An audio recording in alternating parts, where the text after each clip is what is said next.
हमारे चैनल को सब्सक्राइब करें और बेल आइकन दबाएं।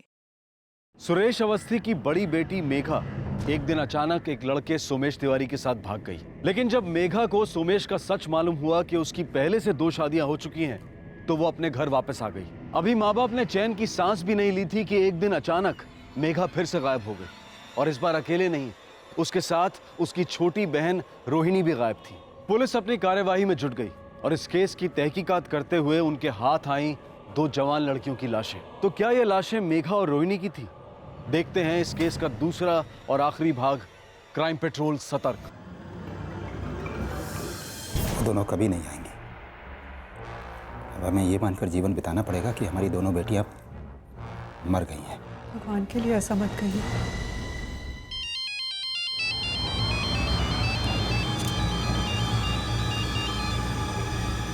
हेलो,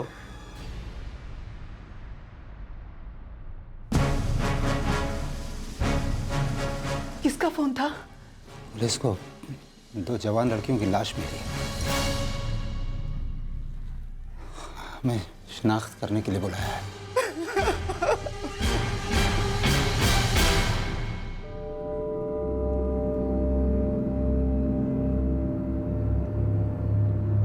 इन दोनों को गला दबाकर मारा गया है और इनको मरे हुए भी कम से कम 48 घंटे हो चुके हैं। बॉडी पर और कोई आइडेंटिफिकेशन नहीं, मारने के बाद इनके चेहरे को किसी भारी चीज जैसे पत्थर से बुरी तरह से कुचला गया है ताकि इनकी पहचान न हो सके।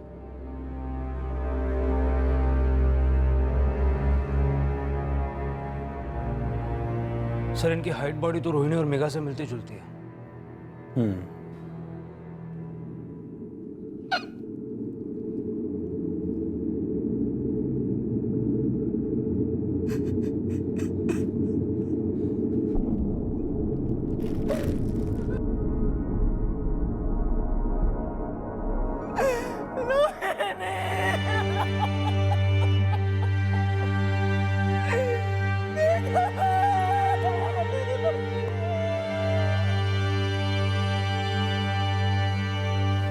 तुम्हें पक्का यकीन है ये मेघा और रोहिणी की लाशें हैं? जी साहब। कुछ है जो इस बात की पुष्टि कर सके? साहब, हम अपनी बच्चियों को पहचान सकते हैं। हाँ साहब, ये हमारी रोहिणी और मेघा ही है। हाँ सर, ये लाशें रोहिणी और मेघा की लग रही हैं।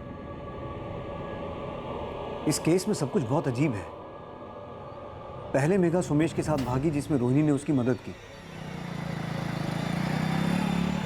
और फिर मेघा खुद ये जानने के बाद वापस आ गई कि सोमेश की तो पहले से 2 शादियां हो चुकी हैं।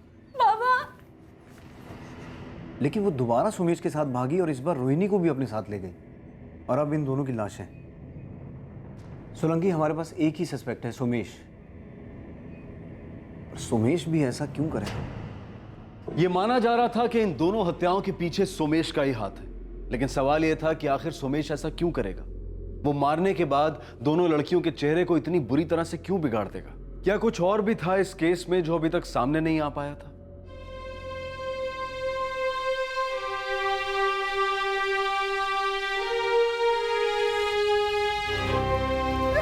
मेरी बच्ची देखा।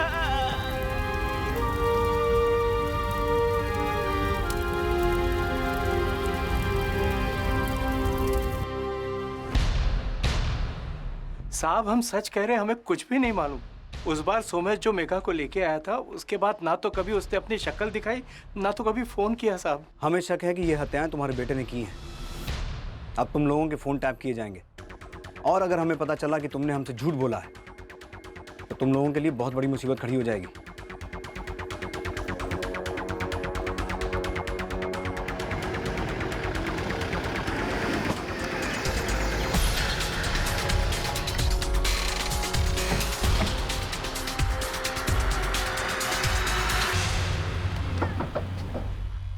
पता नहीं साहब, कहाँ है, क्या कर रहा है। पर साहब, अगर आपको मिल जाए ना तो हमें मत बताना। हमारा उससे अब कोई लेना देना नहीं। बहुत पहले छोड़कर गया था हमें, उसके बाद एक बार भी पलट कर नहीं मिला। पता नहीं कहाँ है। अपने इलाके के सारे खबरी लगा दो, जरूरत पड़े तो आसपास के इलाकों के भी। 2 लड़कियों को मारकर ये सुमेश भागकर जाएगा कहाँ?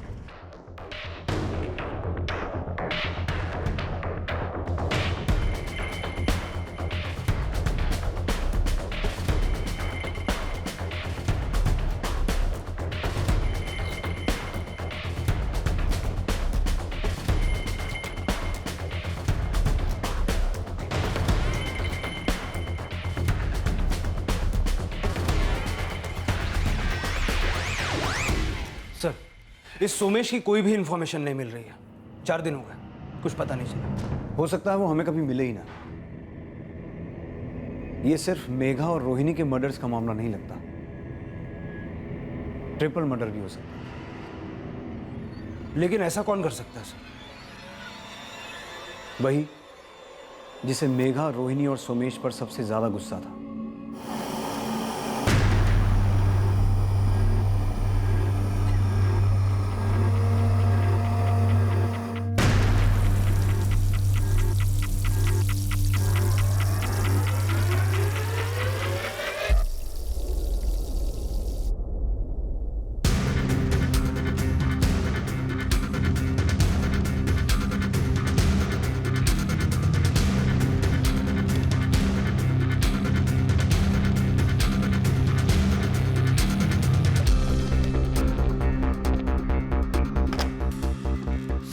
सुरेश के कॉल रिकॉर्ड्स चेक किए, लेकिन शक करने लायक कुछ भी नहीं मिला।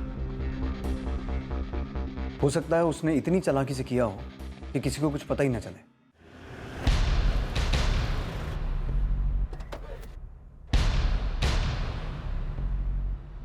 क्या हुआ साहब, कुछ पता चला क्या? हमारे साथ चलो, शायद सब पता चल जाए।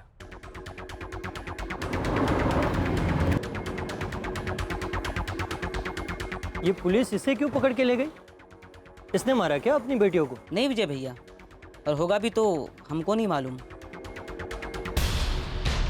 ये कैसी बातें कर रहे हैं साहब? आप ऐसा सोच भी कैसे सकते हैं कि हम अपनी बच्चियों को खुद मार देंगे? तुमने अपनी बेटियों को खुद ही खोज लिया था। गुस्सा तो तुम्हारे अंदर था ही, क्योंकि तुम्हारी बेटियों ने तुम्हें 1 बार नहीं 2 बार धोखा दिया था। इसलिए इसी गुस्से और नफरत में तुमने अपनी बेटियों को मार के फेंक दिया, और कोई उनकी लाशों को पहचान ना पाए इस तरह से उनका चेहरा कुचल दिया। और जब हमें लाशें मिली तो तुमने उन्हें पहचान भी लिया। सुरेश, अब इतना बता दो, सुमेश को मार के कहां फेंका है? साहब, हमने ऐसा कुछ नहीं किया है। एक तुम ही ऐसे आदमी हो जिसके पास ये हत्याएं करने की वजह है। आज तो मेरे पास तुम्हारे खिलाफ कोई सबूत है नहीं, लेकिन जिस दिन सबूत मिल गया ना, उस दिन तुम्हें मेरे हाथों से कोई नहीं बचा पाएगा। एक तो पहले से ही गांव वाले हम पर थूक रहे हैं कि हम अपनी बेटियों को संभाल नहीं पाए, और अब पुलिस वाले भी हम पर शक कर रहे हैं कि हमने खुद अपनी बच्चियों की जान ली है, और उस सोमेश की भी। सुमेश का कहीं कोई पता नहीं था, और अब इस बात की भी आशंका जताई जा रही थी कि शायद ये ऑनर किलिंग का मामला हो और मेघा और रोहिणी के घर वालों ने ही उनकी हत्या की हो। पुलिस अपनी इन्वेस्टिगेशन में लग गई, लेकिन इस इन्वेस्टिगेशन से कहीं दूर इस केस के बारे में एक चौंकाने वाली बात सामने आई।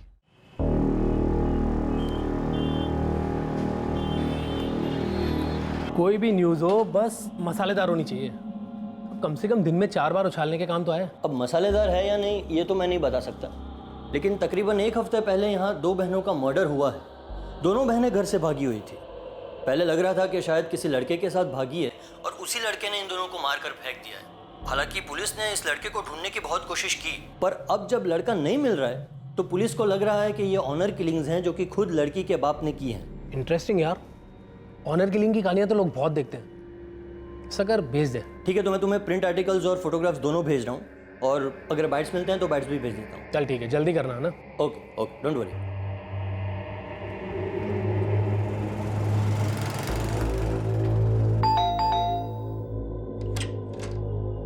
तू रेडी नहीं हुआ अभी तक? तो तेरा फोन भी स्विच ऑफ आ रहा है। बस 2 मिनट यार, बस ये पेपर से लूँ कुछ। 2 मिनट रुके।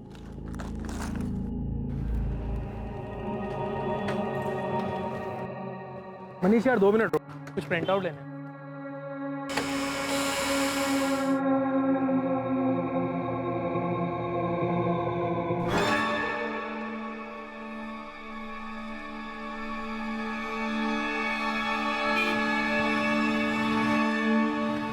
कोई न्यूज़ आर्टिकल है क्या? 2 बहनें हैं, मर्डर हुआ है।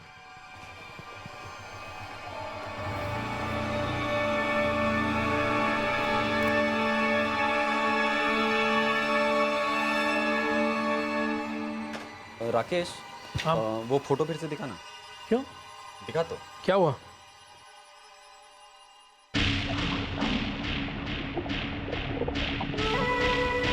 एक काम कर, इसको भी न्यूज़ में मत डाल।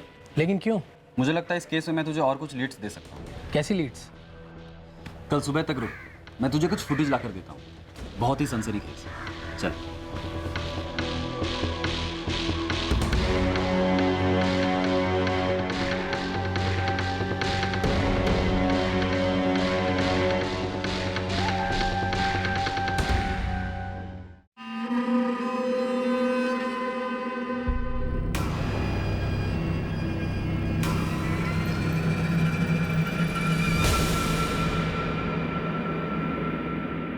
जूनियर रिपोर्टर मनीष के हाथ दिल्ली में ऐसा क्या लगा था जिसने इस केस का रुख ही बदल दिया?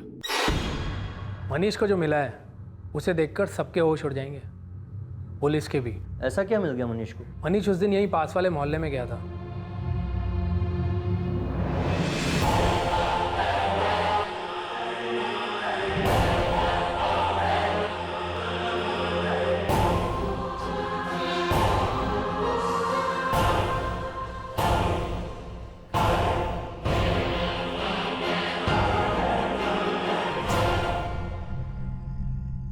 वो दोनों लड़कियां जिंदा हैं। मेघा और रोहिणी जिंदा है? और वो भी दिल्ली में? हाँ, और वो वहां 2 लड़कों के साथ रह रही हैं।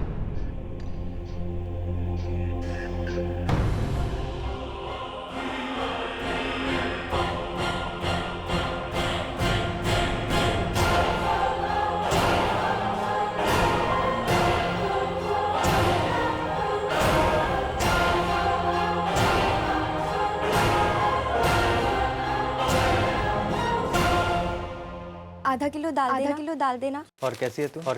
हम ठीक है। और तेरी बड़ी बहन मेघा? वो भी ठीक है।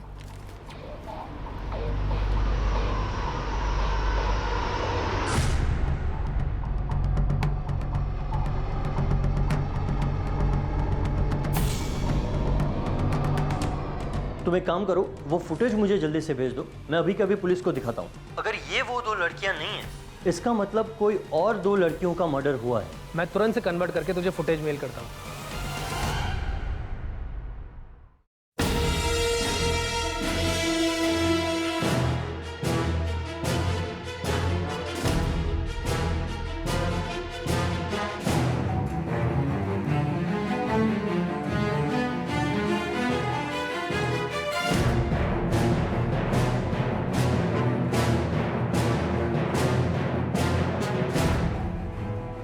फिर वो 2 डेड बॉडीज किन लड़कियों की थी?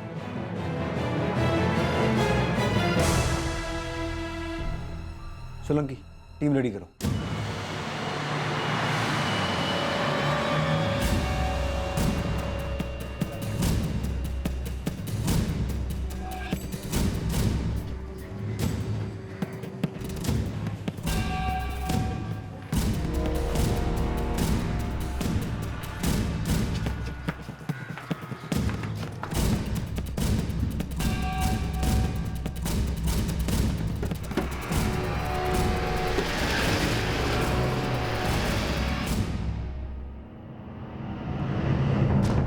साहब, हमारी बेटियां कहाँ हैं?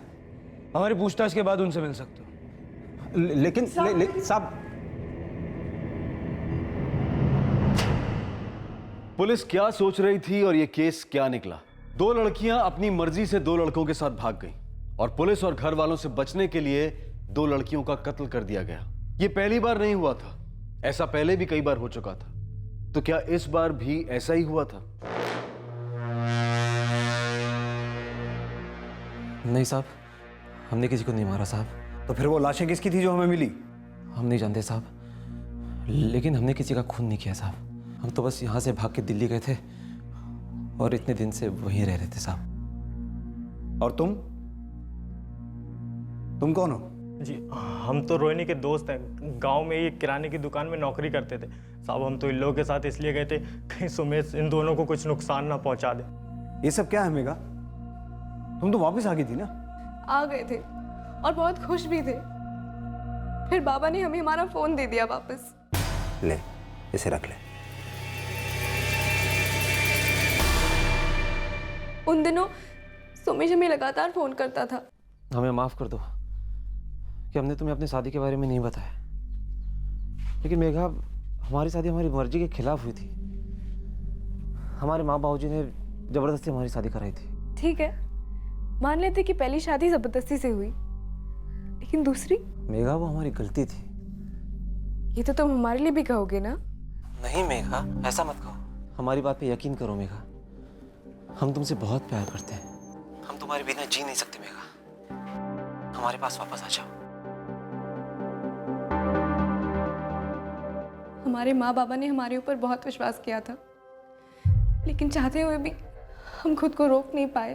तुम पागल हो गई हो क्या दीदी? तुम्हें अब तक समझ नहीं आया?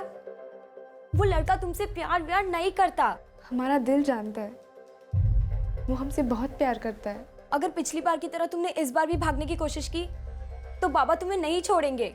हम जानते हैं, लेकिन हम भी सुमेश को ऐसे नहीं छोड़ सकते। हम जानते थे कि दीदी नहीं मानेगी और इस बार उनके भागने पर बाबा हमारी खाल खींच लेते, इसलिए हमने हमारे दोस्त शिवम से बात की। तुझे अपनी चिंता हो रही है, जरा ये तो सोच, अगर सुमेश ने मेघा को दोबारा धोखा दे दिया तो मेघा तो बड़ी मुसीबत में फंस जाएगी ना। हमें तो समझ में ही नहीं आ रहा कि हम क्या करें। तू एक काम कर, तू भी जा उन लोगों के साथ और हम भी चलते हैं तुम्हारे साथ। अगर हमें लगा कि सुमेश मेघा को दोबारा धोखा दे रहा है तो फिर हम मेघा को लेकर वापस आएंगे। हम रोहिणी के साथ घर से भागे और रास्ते में हमें शिवम मिल गया। साहब, हम मेघा से बहुत प्यार करते हैं साहब, और इसीलिए हम उससे शादी करके दिल्ली में बस गए थे साहब। साहब, हम सच में नहीं जानते साहब कि जिन दो लड़कियों का खून हुआ वो कौन थी। माँ, बाबा हमें माफ कर दीजिए, हम सुमेश को भूल नहीं पाए। हम जानते हैं हमने आपको दोबारा धोखा दिया है। रोहिणी भी ये सब में फंस गई है हमारी वजह से। इसकी कोई गलती नहीं है, सब हमारी गलती है। हमें माफ कर दीजिए बाबा। बाबा एक बार हमें माफ कर दीजिए बाबा। बाबा हमारी तरफ देखिए तो। उन लड़कियों के कत्ल के मामले में इन चारों पर शक करने की हमारे पास पूरी वजह है, लेकिन ये चारों दिल्ली में खुलेआम रह रहे थे, क्रिमिनल्स की तरह छुप कर नहीं। मुझे लगता है सच बोल रहा है, पर अगर इन चारों ने उन लड़कियों को नहीं मारा तो फिर किसने मारा? सर, रोहिणी और मेघा दोनों लापता थे। उनका बाप सुरेश भी लाशों को पहचानने में धोखा खा गया था। कहीं ऐसा तो नहीं कि कहीं और भी दो लड़कियां मिसिंग हो और हम रोहिणी और मेघा में उलझ के रह गए हों? आसपास के पुलिस स्टेशन में जितनी भी मिसिंग कंप्लेंट्स हैं सबकी जांच करो। ये डबल मर्डर केस है। लड़कियों का अंतिम संस्कार भी हो चुका है और हमारे पास कोई भी लीड नहीं है। ये दोनों लड़कियां कौन थीं और इनके कत्ल के पीछे क्या राज था? अब ये एक नया केस बन चुका था जिसके बारे में किसी को कुछ नहीं पता था। पुलिस ने फिर से मिसिंग लोगों की फाइल्स छान मारी, तो क्या पुलिस को कभी पता चल पाया कि आखिर ये दोनों लड़कियां कौन थीं? सर, हमने आसपास के सारे पुलिस स्टेशन की सारी मिसिंग कंप्लेंट्स देख ली। उन लड़कियों से मिलती जुलती कोई लड़की नहीं मिली। लाशों की शक्ल पूरी तरह बिगाड़ दी गई थी सर, इसलिए ढूंढने में बहुत मुश्किल हो रही है।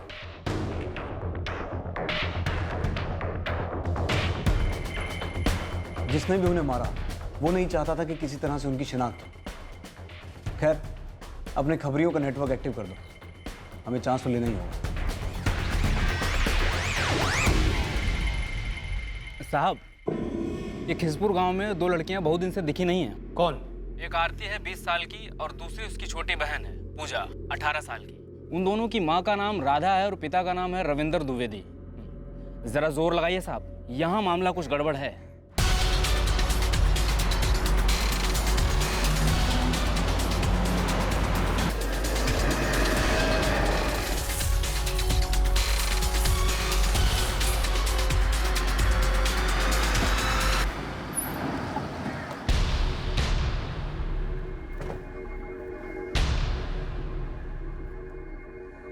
जी, हम आपसे आपकी बेटियों के बारे में कुछ पूछने आए हैं। पूजा और आरती कहाँ हैं दोनों? वो दोनों मुंबई में हैं साहब। हमें पूजा और आरती दोनों की फोटो चाहिए। पर आप उन्हें काहे ढूंढ रहे हैं साहब? ऐसे ही उनके बारे में पता करना चाहते हैं कि दोनों हैं कहाँ। जी।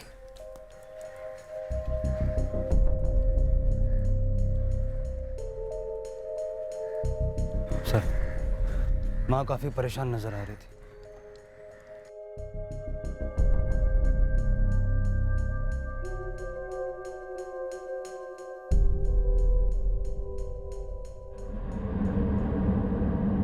मुंबई में क्या करती हैं ये दोनों? इन दोनों ने शादी कर ली साहब। और इनके पति वो क्या करते हैं? हमें नहीं पता साहब, दोनों घर से भाग गई थी।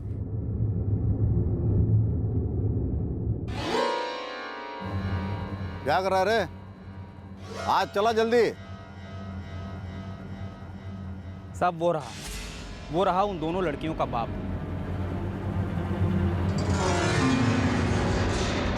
वो दोनों छोटी जाति के लड़कों के साथ भागी थी साहब, लेकिन सच तो ये है कि 2 हफ्ते पहले वापस भी आ गई थी। कैसी है? ठीक है ना? बाबा,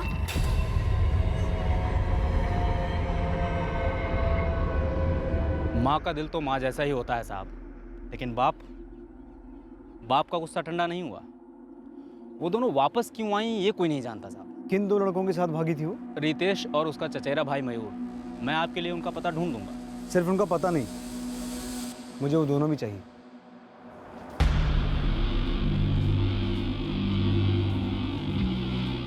हमारा नाम रितेश है। हमारी पूजा से शादी ज़रूर हुई थी, लेकिन वो हमारे साथ नहीं। हमारा नाम मयूर है साहब। हमारी भी आरती से शादी हुई थी, लेकिन वो हमारे साथ नहीं है। हमें पिछले 2 हफ्तों से उन दोनों के बारे में कोई खबर नहीं साहब।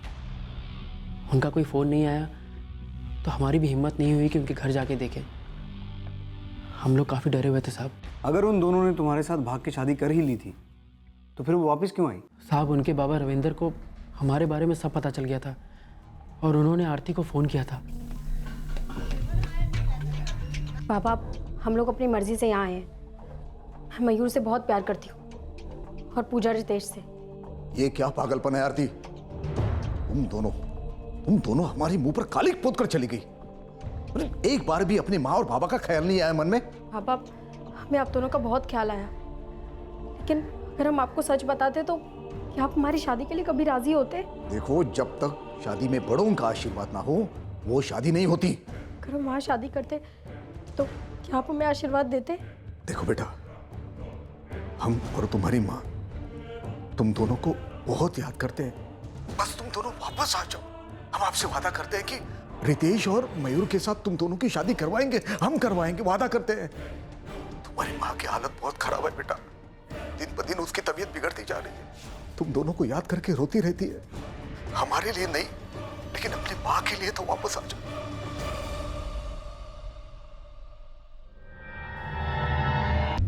अरे, क्या हुआ तुम दोनों को? वो आज बाबा का फ़ोन आया था। हमारी शादी के लिए मान गए। ये उनकी कोई चाल भी तो हो सकती है। ऐसा नहीं लगता, कि उससे बात करके लगा कि माँ और बाबा हम लोगों को बहुत याद करते हैं। और बाबा ये भी बता रहे थे कि माँ बहुत बीमार है, हमें जाना होगा। अगर हम चारों वहाँ पे जाते हैं और वहाँ पे जाके पता चला कि ये उनकी कोई चाल थी, तो एक काम करते हैं, पूजा और आरती, पहले सिर्फ तुम दोनों वहाँ जाओ और उन्होंने जैसा कहा है, अगर वैसा नहीं होगा तो तुम दोनों भाग के वापस यहाँ आ जाना। नहीं नहीं, ऐसी नौबत नहीं आएगी। देखना, पापा खुशी खुशी तुम लोगों को बुलाएंगे और हम लोगों की शादी फिर से करवाएंगे। लेकिन फिर भी अगर वहाँ जाके कोई भी गड़बड़ होती है तो हमें एक बार कॉल कर देना।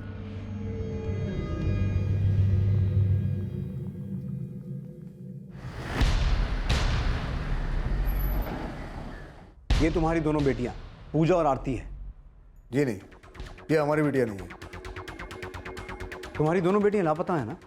तो तुमने पुलिस में उनकी कोई शिकायत दर्ज नहीं करवाई, क्यों? वो दोनों हमारी नाक कटाकर भाग गई, वो भी छोटी जाति के लड़कों के साथ। वो दोनों वापस भी तो आ गई थी। नहीं, वो कभी वापस नहीं आई।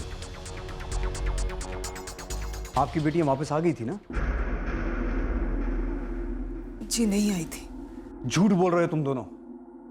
पूजा और आरती मर चुकी हैं और मैं दावे के साथ कह सकता हूं कि तुम्हें इस बारे में अच्छी तरह से पता है। हमारे लिए तो उसी दिन मर गई थी, जिस दिन वो उन छोटी जाति के लड़कों के साथ भाग गई थी।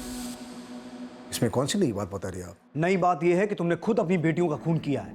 हमने किसी का खून नहीं किया।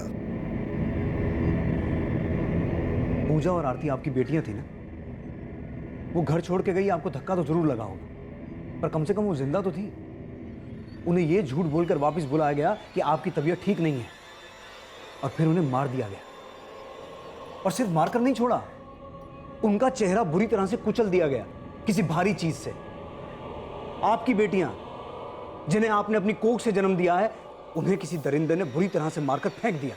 देखिए, ये कहानियां सुनाकर आप आपका और हमारा समय बर्बाद कर रहे हैं। आपके सामने ही मारा था ना उन्हें, या फिर मारने के बाद आपको बताया गया कि वो मर चुकी हैं? हमें कोई फर्क नहीं पड़ता वो जिंदा या मर गई। हमने कहा ना, हमारे लिए वो पहले ही मर चुकी थी। बिल्कुल, तुम्हारे लिए तो वो पहले से ही मर चुकी थी, इसीलिए तुमने शादी का झूठा वादा देकर उन्हें वापस बुलाया और फिर सच में मार दिया। आप लोग यहां से चले जाइए। उन दोनों से हमें कोई मतलब नहीं था, ना ही रहेगा, और उन दोनों के बारे में हमें और कुछ भी नहीं जानना है। लेकिन हमें जानना है उनके हत्यारे के बारे में, जिसे पूजा और आरती की मां अच्छी तरह से जानती है।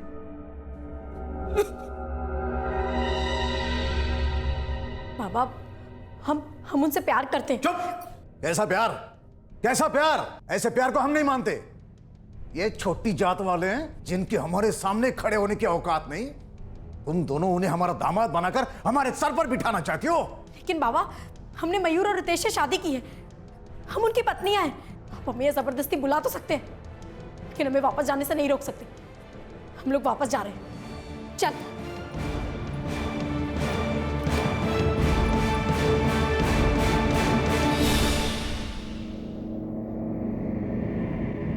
इस बार हम तुम्हें रोकेंगे नहीं।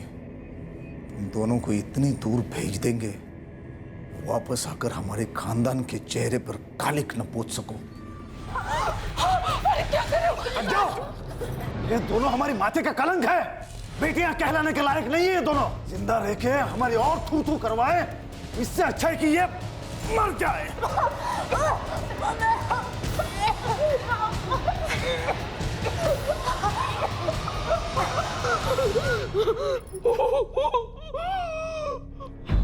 चलो, इनकी लाशों को ठिकाने लगा देते हैं। उठाओ।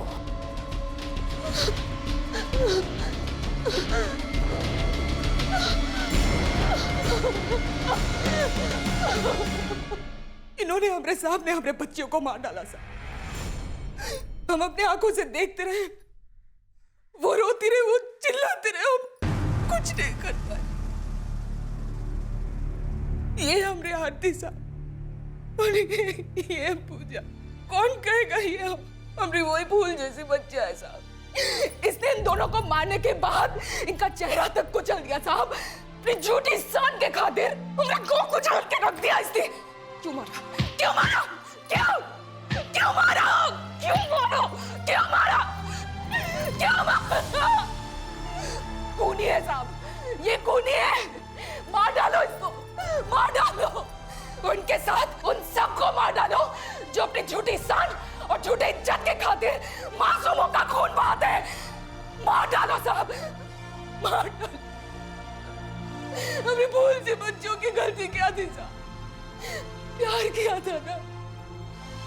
अगर प्यार करना गलती है, अगर प्यार करना गुनाह है, तो इन जैसे लोग जो नफरत फैलाते हैं, उनका क्या? उनका क्या?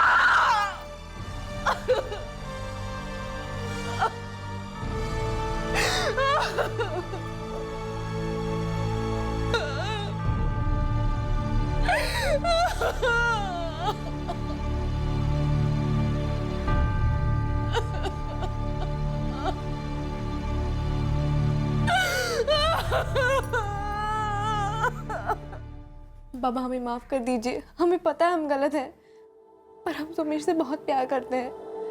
हम चाहते हैं कि उसके खिलाफ ये केस हम वापस ले लें। हम अपनी मर्जी से भागे थे। और बाबा, शिवम सिर्फ हमारा दोस्त है, हमारे बीच इससे ज़्यादा और कुछ भी नहीं है। और वो हमारे साथ गया भी इसलिए था ताकि मेघा दीदी और हमारा ख्याल रख सके। मान जाइए ना बाबा।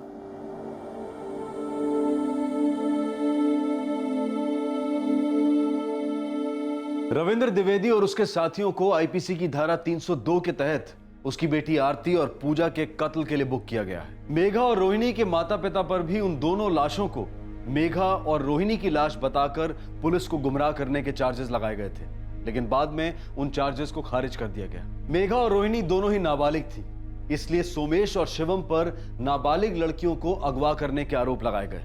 फिलहाल दोनों जुडिशियल कस्टडी में हैं। पुलिस को पहले से ही मालूम था कि यह ऑनर किलिंग का मामला है और उनका शक सही साबित हुआ। अंतर सिर्फ इतना था कि सुरेश अवस्थी ने अपनी बेटियों मेघा और रोहिणी को नहीं मारा था, बल्कि रविंद्र द्विवेदी ने अपनी बेटियों पूजा और आरती का कत्ल किया था। गुनहगार सिर्फ गुनहगार होता है, भले ही वो गुनाह इज्जत के नाम पर ही क्यों न किया जाए। जब समाज से जुड़ी कुरीतियों, अंधविश्वास और परंपरा के नाम पर कुछ गलत होता है तो उसमें गर्व करने जैसा कुछ नहीं होता। जाति, धर्म और समुदाय के नाम पर की जाने वाली हिंसा ये नहीं दर्शाती कि हिंसा करने वाला कितना इज्जतदार है, बल्कि ये दर्शाती है कि उस इंसान की मानसिकता कितनी खोखली है। बड़े शर्म की बात है कि आज के दौर में भी ऐसे लोगों की कमी नहीं जो इस तरह की कुरीतियों को बढ़ावा देते हैं। आपसे फिर मुलाकात होगी क्राइम पेट्रोल सतर्क में एक और नए केस के साथ। तब तक अपना ख्याल रखें, सुरक्षित रहें और याद रखें, सही वक्त, सही कदम, सतर्क रहें।